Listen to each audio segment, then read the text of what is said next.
রব্বুল আলামিন বলেন ওয়া ইযা তুলিয়াত আলাইহিম আয়াতুহু যাদাতুহুম ঈমানাও ওয়া আলা রাব্বিহিম ইয়াতাওয়াক্কালুন। আল্লাহু আকবার। যে ব্যক্তি কোরআন তেলাওয়াত করবে এবং কোরআন যে ব্যক্তি শ্রবণ করবে, আল্লাহ পাক রব্বুল আলামিন বলেন তার ঈমানকে আমি আল্লাহ রব্বুল আলামিন বৃদ্ধি করে দেব। সুবহানাল্লাহ।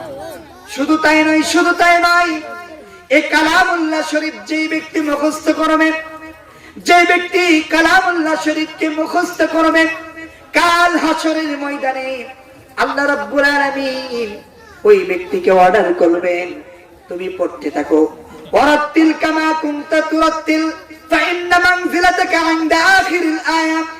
তুমি কোরআন তেলাওয়াত করতে থাকো আর উপরে উঠতে থাকো, যেখানে তোমার তেলাওয়াত শেষ হয়ে যাবে সেখানেই হবে জান্নাতের ভিতরে তোমার বাসস্থান। আল্লাহু আকবার। কোরআনুল কারীমের ভিতরে 6200 উপরে আয়াত রয়েছে।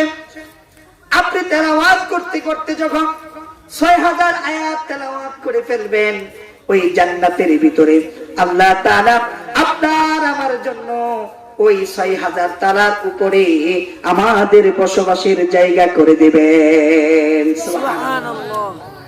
শুধু তাই নয়, এই কালাম যারা মুখস্থ করবে, কালাম যারা আমল করবে, কাল কিয়ামতের ময়দানে তার পিতামাতাকে এত সুন্দর নূরের জ্যোতি, এত সুন্দর মুকুট পরানো হবে, জ্যোতির্ময় এত সুন্দর মুকুট পরানো হবে, যার আলো হবে সূর্যের আলোর চাইতেও আরো বেশি, যার সৌন্দর্য হবে গোটা পৃথিবীর সব সৌন্দর্য ফেল হয়ে যাবে। এত সুন্দর নূরের মুকুট পরানো হবে তার পিতামাতাকে। শুধু তাই নয়, ওই জান্নাতের ভিতরে তার পিতামাতাকে এত সুন্দর পোশাক পরিধান করানো হবে, যেই পোশাকের মূল্য গোটা পৃথিবী বিক্রি করলেও হবে না, যেই পোশাকের মূল্য গোটা পৃথিবী বিক্রি করলেও হবে না। এত সুন্দর পোশাক জান্নাতের ভিতরে ওই হাফেজে কোরআনের পিতামাতার গায়ে পরানো হবে। ওই পিতামাতা এত সুন্দর পোশাক এবং মুকুট পেয়ে বলবে, রব্বুল আলামিন, আমরা এত সুন্দর সম্মানের অধিকারী কেন হলাম? আমরা এত সম্মানের অধিকারী কেন হলাম?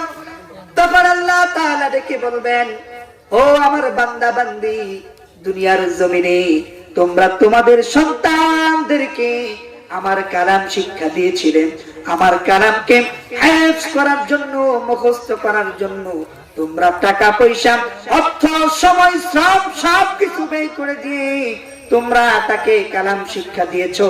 তোমার সন্তানকে তুমি কোরআন শিক্ষা দেওয়ার ফসলে আজকে তুমি এত সম্মানিত হয়ে গিয়েছো। আল্লাহু আকবার। এই হচ্ছে কালাম। এই কালামের এখানেই মর্যাদা শেষ নয়, আরো বহু মর্যাদা রয়েছে। আমার প্রিয় ভাইয়েরা, আপনি লক্ষ্য করে দেখুন, এই কালাম যদি, এই কালামের জন্য যদি একটা কম দামি কাপড় দিয়া যদি এই কালামের জন্য একটা গিলাপ বানানো হয়, ওই গিলাপটার দাম সর্বোচ্চ 50 থেকে 60 টাকা হতে পারে। কিন্তু আপনি লক্ষ্য করে দেখুন, ওই গিলাপ অনুযায়ী যদি স্বর্ণ আরেক পাল্লায় দিয়ে ওজন দিয়ে ওই স্বর্ণটা যদি আপনার পায়ে লাগে, নিচে পড়ে যায়, তাহলে ওই স্বর্ণটাকে কেউ কি নিচ থেকে তুলে চুমু খায় নাকি? কথা বলে না। ওই স্বর্ণটাকে নিচ থেকে তুলে কেউ চুমু খায় না।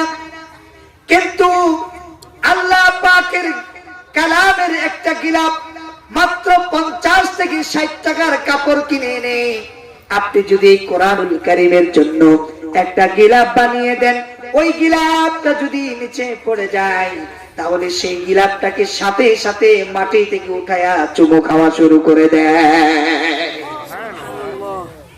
শুধু তাই নয়, এই কালামের জন্য যদি, এই কোরআনের জন্য যদি একটা কম দামি সবচাইতে কম দামি কাঠ দিয়ে যদি একটা রেহাল বানান, ওই রেহালটা যদি আপনার পায়ে একটু পরিমাণ লেগে যায়, তাহলে আমরা সাথে সাথে ওই রেহালটাতে চুমো খাওয়া শুরু করে দেই। কথা বলেন ঠিক কিনা?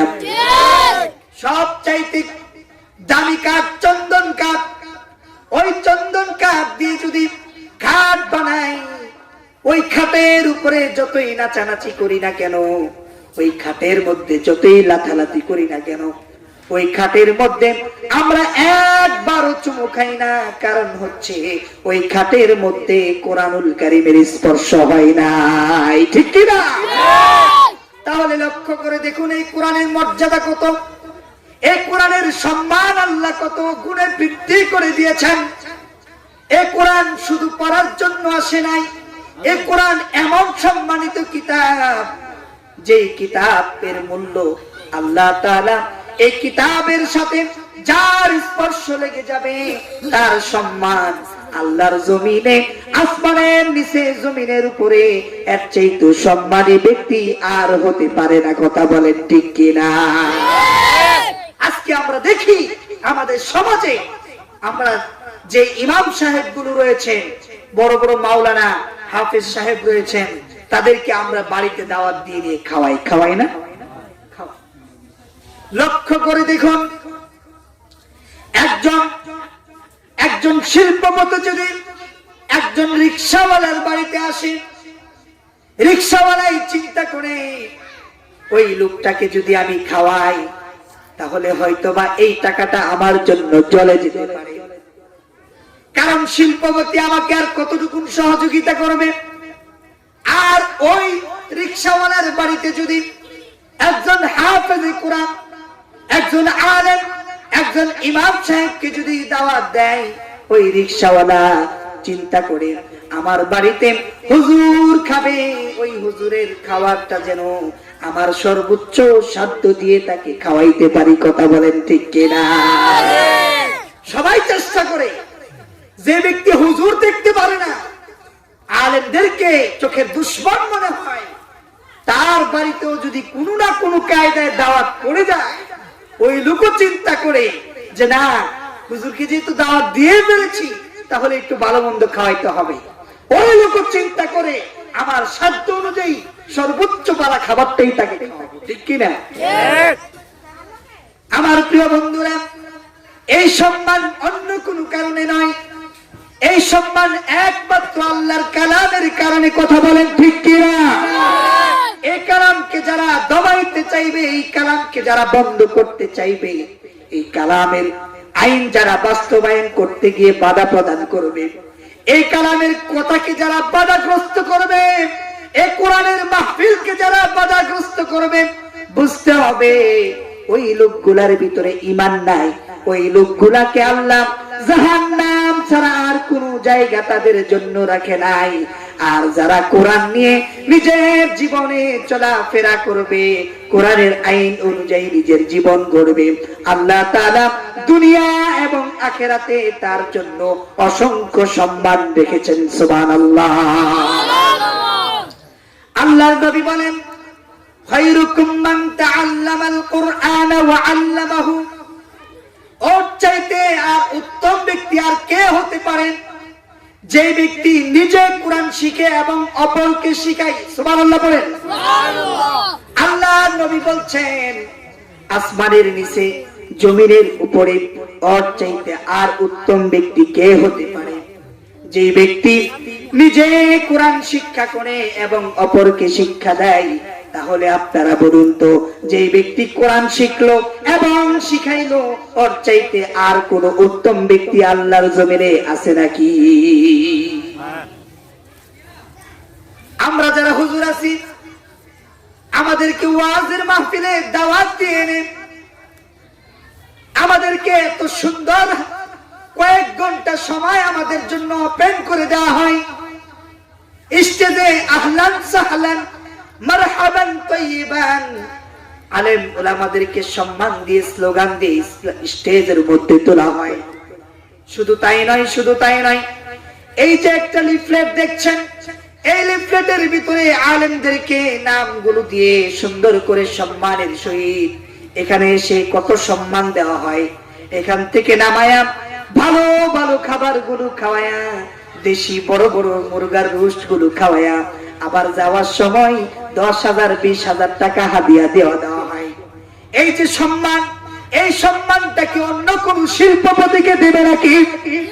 কথা বলা লাগবে, দেবে নাকি? আল্লাহর কালাম যেই ব্যক্তি শিখবে, আল্লাহর কালাম যেই ব্যক্তি নিজের অন্তঃকরণে ধারণ করে রাখবে, আল্লাহ তাআলা দুনিয়া এবং আখিরাতে তার জন্য এত সম্মান রেখেছেন যা আপনি নিজেও কোনোদিন কল্পনা করতে পারবেন না, ঠিক কিনা? লক্ষ্য করে দেখুন, একজন ইমাম সাহেব চাকরি করে 30 দিনে মাত্র বেতন পায় 4,000 টাকা। কথা বলেন ঠিক কিনা? মাত্র 4,000 টাকা বেতন। ইমাম সাহেবের আর কোন ইনকাম সোর্স নাই। সারাদিন 4-5 ওয়াক্ত নামাজ পড়ায়, 30 দিন নামাজ পড়ায়। এই 30 দিন নামাজ পড়ানোর ফলে আপনি মাত্র 4,000 টাকা বেতন দিচ্ছেন, তারপরেও আবার 2,000 টাকা বাকি, ঠিক না? 2,000 টাকা বাকি।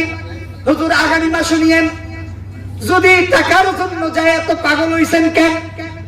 মাসের যদি 5 তারিখ চলে যায়, ইমাম সাহেবকে বেতন দেয় না, ইমাম সাহেব যদি খুঁজতে যায়, তারপরে আবার ইমাম সাহেবকে ধমকায়, ওই নিয়ে এত পাগল হইছেন কেন? বেতন কি দিব না নাকি? আমরা কি বাড়ি ঘর সাইরা চলে গেছি নাকি? আছে না নাই? এই কথা বলা লাগবে, আছে না নাই? মাত্র 4,000 টাকা বেতন, অন্য কোনো ইনকাম নাই। আপনি লক্ষ্য করে দেখবেন, ওই হুজুর, ওই ইমাম সাহেব, তিনার গায়ে যে জামা পরে আপনি মাসে 50,000 টাকা কামাই করেও এরকম একটি পোশাক আপনার গায়ে আপনি লাগাইতে পারেন নাই, ঠিক কিনা? এর সম্মান আল্লাহ তাআলা এক্সট্রা ভাবে দিয়েছেন যেটা আপনি কল্পনাও করতে পারবেন না, ঠিক কিনা বলে? 4,000 টাকা বেতনে নিজের বউ চলে, সংসার চলে, মা বাবা চালায়, নিজের ছেলে সন্তান চালায়, কিভাবে সম্ভব? আল্লাহর নিয়ামত, আল্লাহর রহমত যদি থাকে তাহলে এই 4,000 টাকায় 40,000 টাকার কাজ দেবে। কথা বলেন ঠিক কিনা? নিয়ামত দেওয়ার মালিক কে? আল্লাহ। বলতেছিলাম বন্ধু আমার, এই কালাম নিজের জীবনে যে ব্যক্তি কালামের সাথে, কোরআনের সাথে নিজের জীবনটাকে স্পর্শ লাগিয়ে দিবেন, আল্লাহ তাআলা তার সম্মান দুনিয়া এবং আখিরাতে বৃদ্ধি করে দিবেন। সুবহানাল্লাহ। তাহলে এই কোরআনুল কারীম আমাদের পড়া দরকার আছে না নাই? আর যেরকম দরকার আছে না নাই?